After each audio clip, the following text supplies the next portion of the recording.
Hey, what up, what up?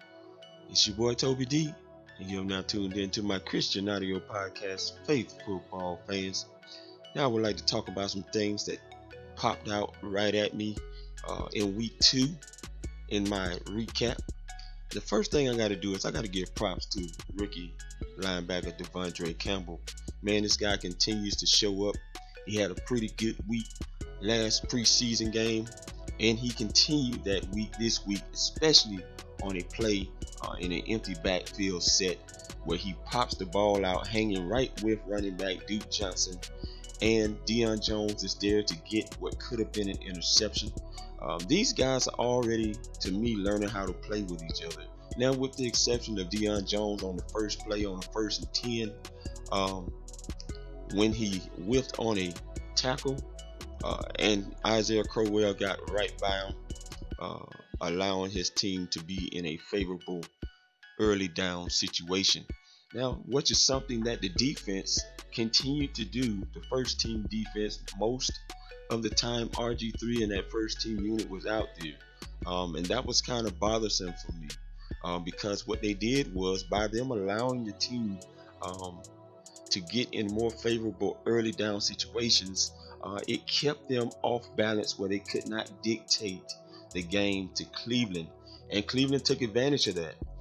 And of course, Hugh Jackson also brought his exotic offensive movement looks over to the Cleveland Browns, which Cincinnati did a lot of movement all over the place, exotic formations and things, what the Falcons really weren't ready for, which also did not allow the Falcons defense to really set the tone like I would have liked to have seen.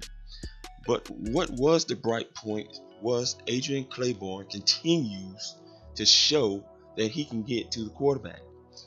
This guy could be on pace for an 8-sack season, and he could get more because he's been showing great bursts off the edge.